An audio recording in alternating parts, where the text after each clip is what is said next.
Salve, salve, galera! E aí, olha só, reta final, terceirão na área. Geografia chegando aí com tudo para passar informações importantíssimas para você ter o seu ensino médio com qualidade e se preparar para o Enem. E Carlinhos! Chegou a disciplina mais gostosa da mediação, né? Fechou, meu querido, é isso aí. Professor Jorge na área, juntamente com o professor Carlinhos. Para quem não conhece a gente, não é isso? A gente já vai se apresentar. Vamos lá na tela, meu diretor, vamos lá. Sem mais delongas, eu sou o professor Jorge Júnior, licenciatura plena em Geografia e tenho uma especialização em Informática na Educação. E, obviamente, professor ministrante das aulas de Geografia da nossa mediação tecnológica. E para quem não me conhece, talvez tenha conhecido porque eu já trabalhei com os alunos, né? Algum projeto de vida, eletiva, mas professor Carlos Barros, licenciatura plena em Geografia, sou pós-graduado, né, em Gestão de Educação à Distância e também em Gestão de Instituições Públicas, todas pelo Instituto Federal de Rondônia. Olha aí, rapaz, o homem tem tanta currículo aí que ele está até se confundindo nas palavras. Meu amigo. Aí sim, hein? E essa geografia, hein, Jorginho? Geografia do terceiro ano, que é muito especial porque a gente vai relembrar muitas coisas, muitos assuntos que eles estudaram durante aí esses anos anteriores, assuntos novos também, com algumas dicas importantes, né, para preparar esses alunos que daqui a pouco eles estarão fazendo a famosa prova do Enem, né, Jorginho?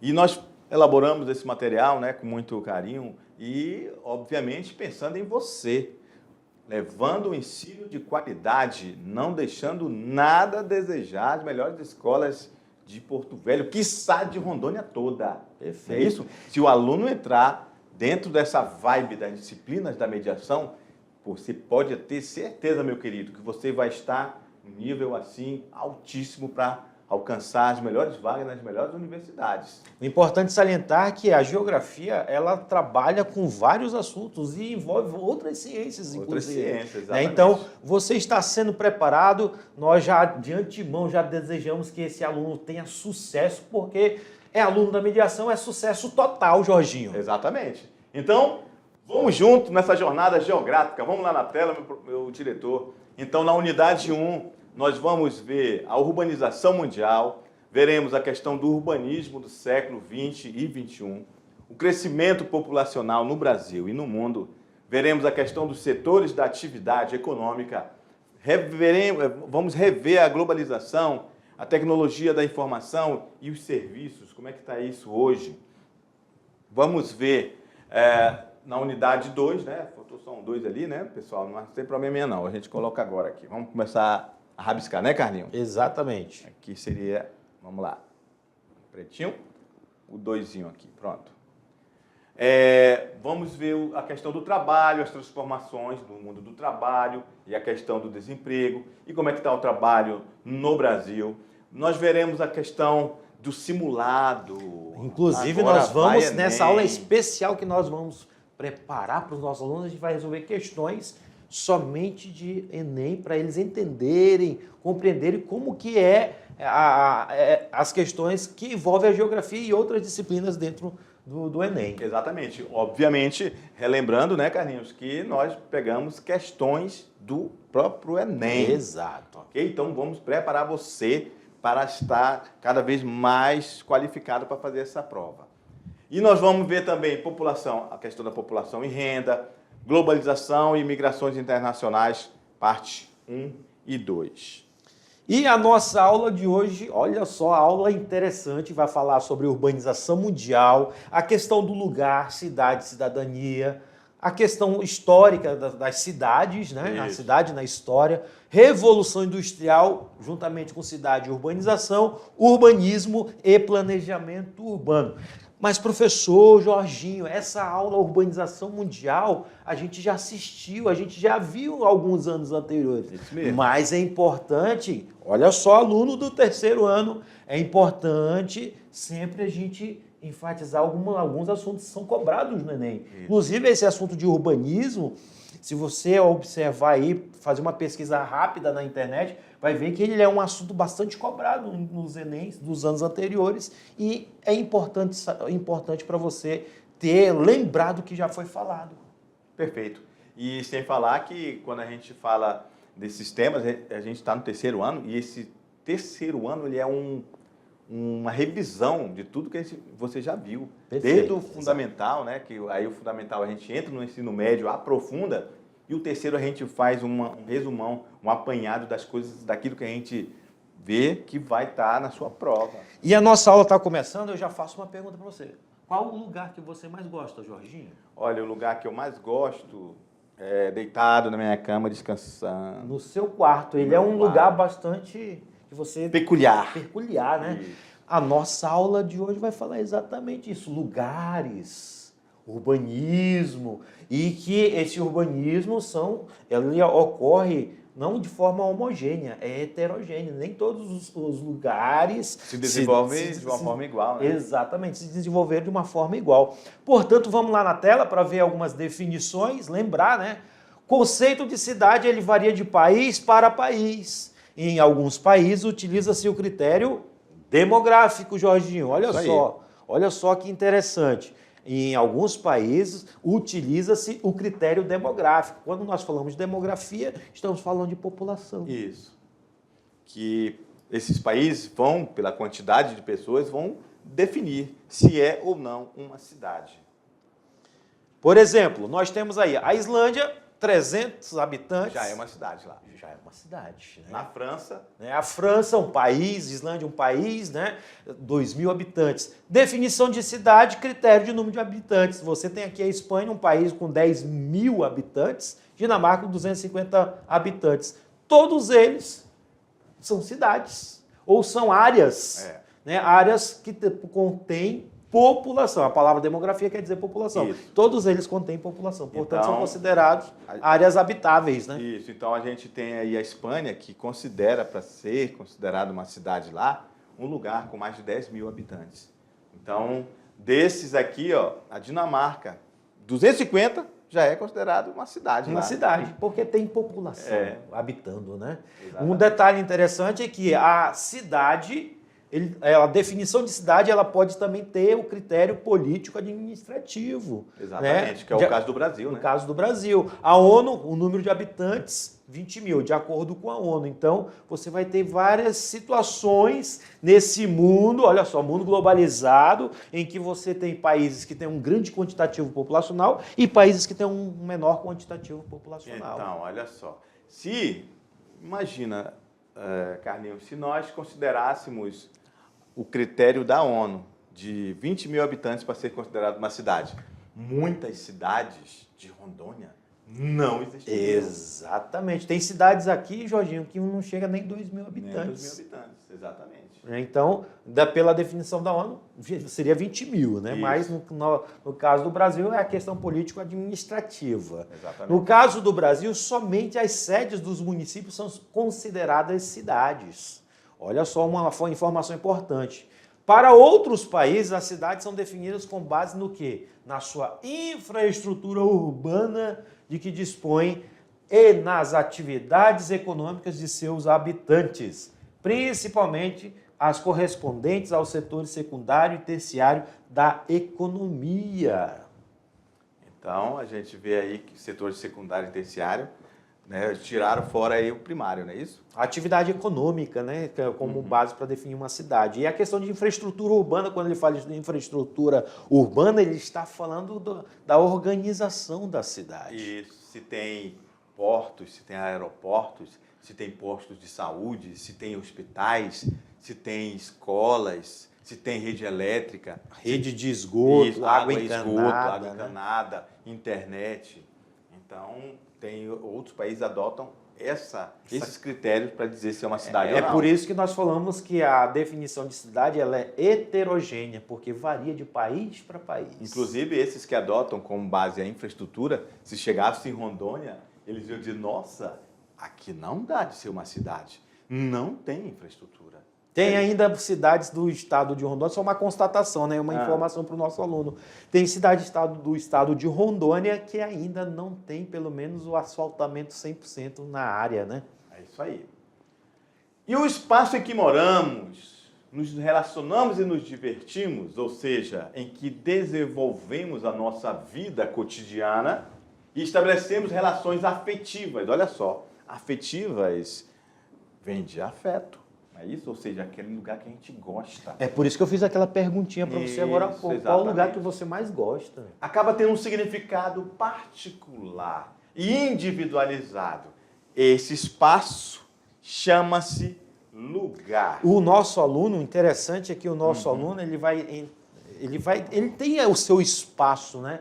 Ele tem aquele seu espaço que ele tem uma maior afinidade. Isso. Pode ser o quarto, pode ser a sala, pode ser o quintal da casa, pode ser um rio, pode ser uma praça, né? Uma Isso, praça. uma praça. Os lugares que nós frequentamos, os lugares que nós estamos indo e criamos um afeto. Então, isso é um lugar afetivo, é o seu lugar que você tem a melhor, vamos dizer assim, afinidade. Afinidade. Ok? Exatamente. Então, entenda que lugar é tudo aquele espaço geográfico no qual você frequenta, tá, galerinha? Então, lugar é isso. Então, galera, vocês têm aí, olha só, uma atividade que nós preparamos especial. Até porque agora a geografia tem essa dinâmica, uma atividade interativa no qual você vai aí ter 10 minutinhos para produzir essa atividade. Não é difícil, é como a gente sempre fala, é mamão com açúcar, né, Jorginho? Mamão com açúcar. Então, coloca na tela aí pra gente, diretor, por gentileza. Galera, agora vocês vão ter aí, ó, um momento interativo, né, uma nova ação, um novo modelo de como a gente vai trabalhar nossas aulas com vocês de vez em quando, que é um momento interativo. Você vai agora, nós estamos falando da questão do lugar, você vai ouvir aí uma música que tem a ver, inclusive, com o seu lugar. Geografia junto com arte. Né? E um pouco de língua portuguesa, língua né? portuguesa, porque tem que interpretar. Exatamente. Tem que interpretar. Então, meus queridos, façam essa atividade aí, ouçam essa música, que obviamente vocês já conhecem, só que vocês vão aprofundar nela. Não é isso, Carlinhos? Exatamente. E tem 4 questões, mamão com açúcar, para você produzir aí a atividade tranquilamente. E aí, daqui a pouco, nós voltamos. Tchau.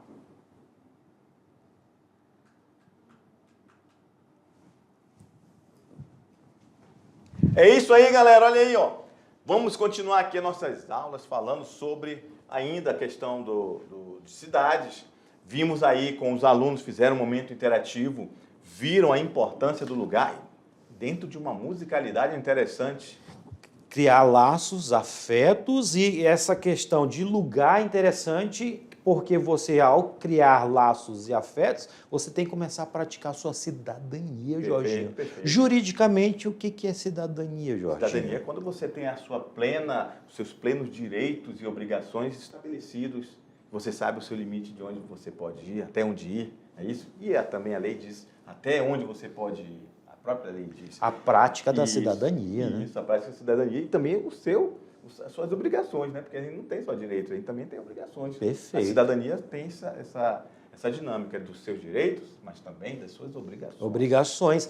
Cidadania é a palavra cidadania, ela tem uma origem de cidade, né? Exatamente. Então, essa origem da cidadania é onde você vai ter seus direitos, seus deveres e que nós encontramos os nossos direitos e deveres como cidadãos brasileiros na Constituição Federal. Isso, na Carta Maior, né, do nosso Estado, do nosso país, com todas as outras regras e todas as outras leis.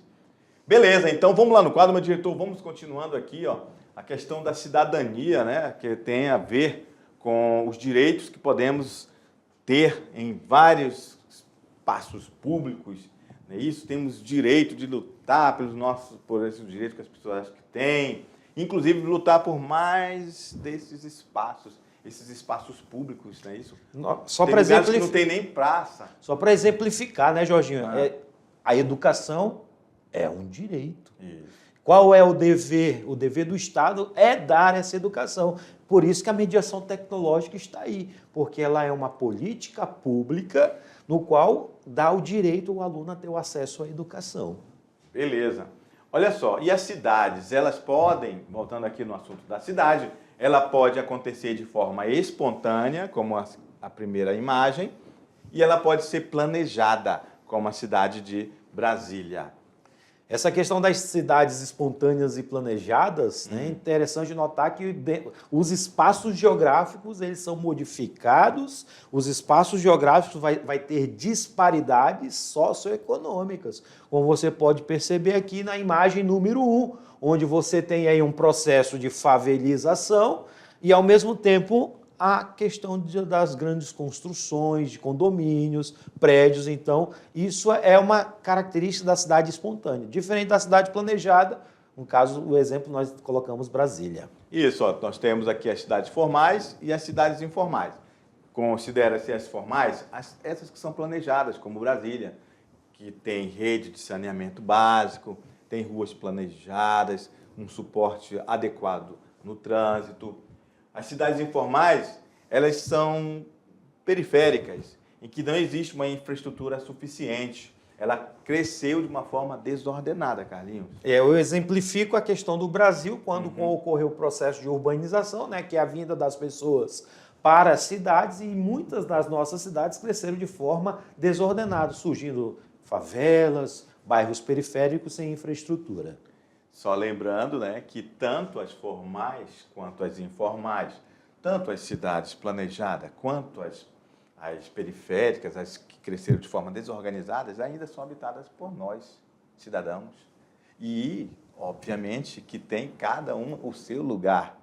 Independente de ser planejado ou não, vai ser o seu lugar, o lugar de isso, afeto, né? Não é isso? Exato. As pessoas de comunidades, por exemplo, falam de música em rap com muito amor do seu lugar. É isso? Funk. Funk, né? Exatamente. Perfeito. Olha as cidades planejadas no Brasil, galera. Brasília, Goiânia, Salvador, Palmas, Maringá, Belo Horizonte.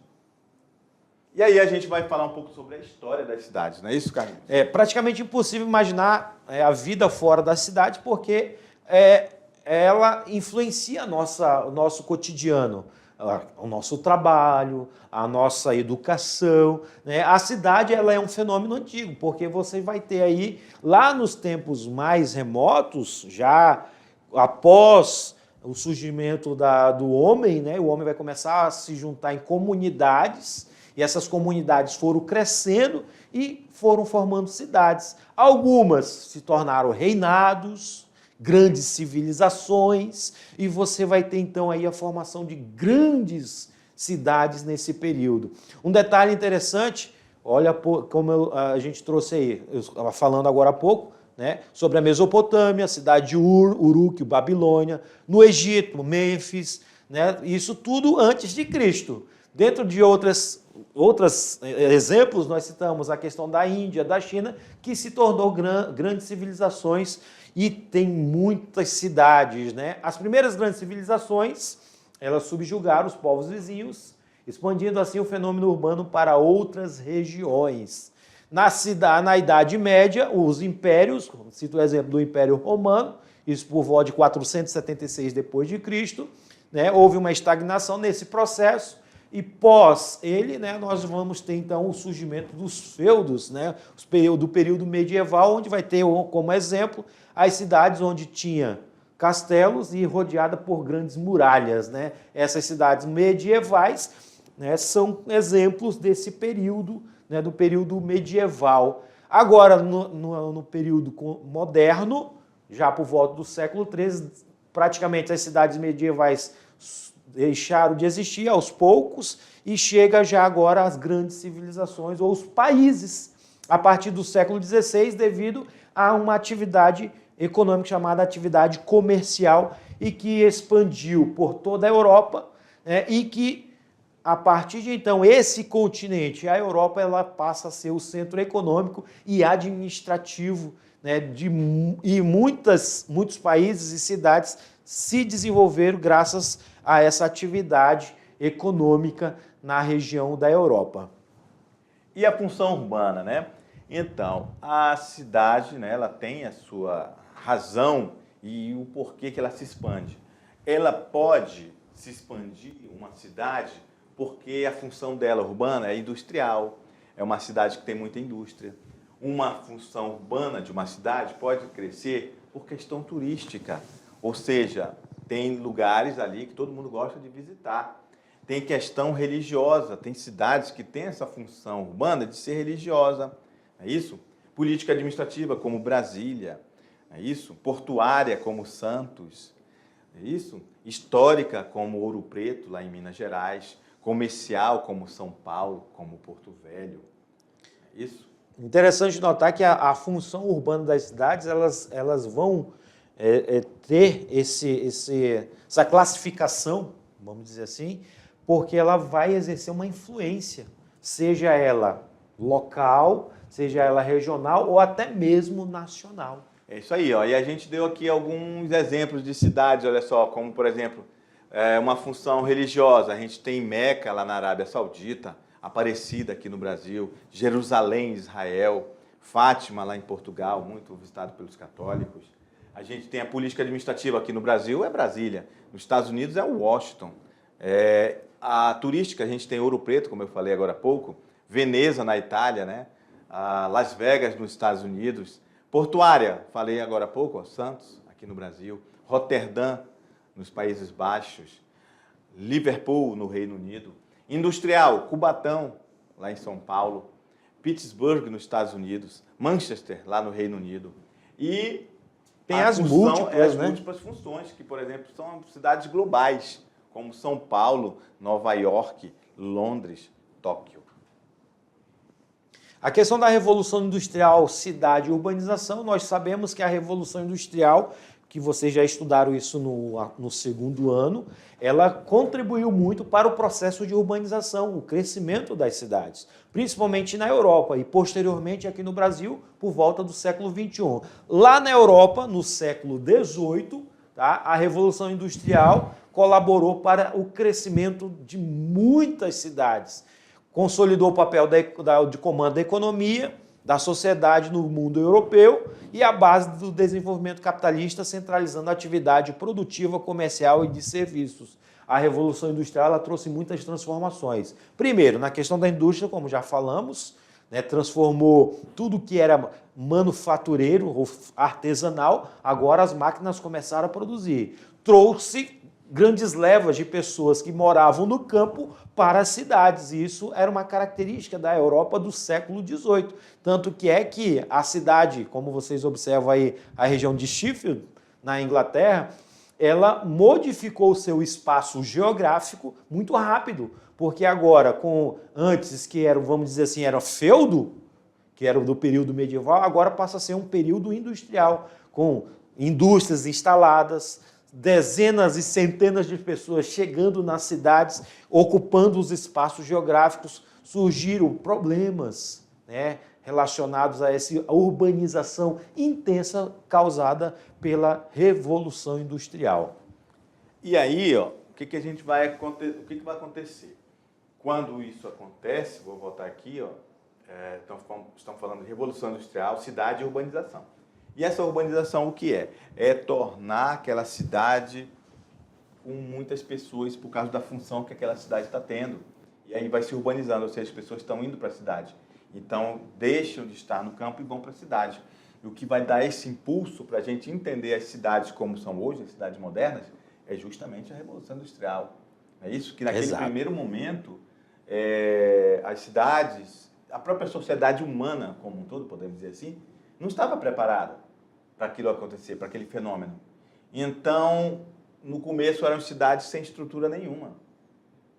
Eram cidades que estavam crescendo sem nenhum tipo de organização, sem nenhum tipo de planejamento. Nem se falava em poluição. E já estávamos tendo, e nem se preocupavam com isso, com a questão ambiental. O interessante é que a Revolução Industrial você pode fazer várias análises dela. Primeiro, a questão da urbanização, que foi um crescimento, vamos dizer assim, na Europa começou desorganizado, desordenado. Porque as pessoas chegavam, não tinha moradia, então elas começavam a morar na rua, ou ir para áreas mais distantes do grande centro industrial. Você vai ter a questão do aumento do lixo, você vai ter a questão como você falou, da poluição. Você vai ter também a questão trabalhista, porque você vai ter que a Revolução Industrial, no início dela, as pessoas trabalhavam muitas e muitas horas, né? Na verdade, nem se falava em questão trabalhista. Exatamente. Nem se falava. Nem se falava. Era uma semi-escravidão. Exatamente. E não, ninguém questionava nada, porque era uma coisa muito nova. Então as pessoas se deixavam levar por essas situações. Então, lá na Europa, vamos dizer, esse boom da Revolução Industrial modificou até a forma de pensar das pessoas. Perfeito, era isso que eu ia falar. Mudou o modo de pensar, de agir e de viver das pessoas. Exatamente. Porque eles viviam no marasmo do campo, não é isso? E agora tem a agitação da cidade, com uma exploração intensa. Como você falou, várias horas de trabalho por dia. Perfeito. Vamos lá na tela, meu diretor? Outro detalhe sobre a questão das cidades, olha só como que era, Jorginho, como que era a vida dos operários na cidade. Pessoas que comiam mal, dormiam mal, né? Moravam em áreas precárias, isso, certo? Áreas que não davam condições de, vamos dizer assim, condições de moradia para elas. Né? Sem saneamento básico, agora você imagine uma cidade sem saneamento básico. E chegando muitas e muitas pessoas para trabalhar, porque agora o fator atrativo era a indústria. E aí vai surgir novos personagens na cidade que não existiam no campo. Pessoas morando na rua, pessoas sem dinheiro para pagar casa de aluguel, pessoas sem condição de estar ali porque não tem nenhum tipo de qualificação e nem oportunidade de emprego. É isso? Perfeito. Então ficou claro que o desenvolvimento econômico baseado nas forças de mercado, por si só, não modificaram as condições em que vivia a maior parte da população das cidades no século XIX.